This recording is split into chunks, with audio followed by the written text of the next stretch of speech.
সব কিছুই ভালো খারাপ আছে। নদীটা থাকলেও ভালোই হতো, কত মানুষের ঝগড়া ঝামেলা মিটে যেত, নদীর পাড়ে গিয়ে বসলে দুঃখ মিটে যেত, প্রেমিক প্রেমিকার মধ্যে এত বাওয়াল সেগুলো মিটে যেত।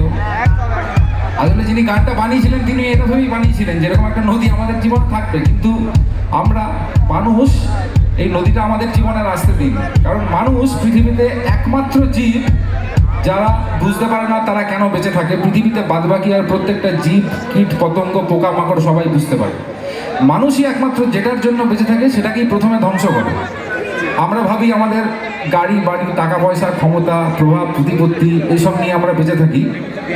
আসলে যে আমরা প্রকৃতি ভালোবাসা, প্রকৃতির প্রতি সম্মান এসবের জন্য বেঁচে থাকি, এগুলো আমাদের মাথা থেকে চলে গেছে। আমাদের কাছ থেকে যদি আলো হাওয়া ছিনিয়ে নেওয়া হয়, আমরা যত বড়ই যেই হই না কেন কোনোভাবেই বাঁচতে পারবো না। এই কয়েকটুকু ঠান্ডা, এইটুকু ঠান্ডা পড়েছে তাতেই আমাদের আহা বিষয়। এইগুলো নিয়ে খুব একটা সচেতনতা নেই, তাই আমাদেরকে মঞ্চে উঠে এইগুলো নিয়ে মানুষকে সচেতন করতে হয়। তো আমাদের যদি একটু ভালোবেসে থাকেন তাহলে এই সামান্য অনুরোধটুকু মেনটেন করবেন, তাহলে আশপাশগুলো অনেক সুন্দর হবে দেখতে, চারিপাশটা মানুষ অনেক দিন ভালোভাবে বাঁচতে পারবে, আগামী পৃথিবীটা অনেক সুন্দর হবে। এইটুকু রিকোয়েস্ট রাখলেই অনেকটা। এবং আমরা বিশ্বাস করি যে হয়তো আমরা দেখে যেতে পারবো না, কিন্তু এটা যদি মেনটেন করে যেতেন এরকম একটা নদী আমাদের জীবনে কোনো না কোনো দিন আসবে, আসবে তো? হ্যাঁ।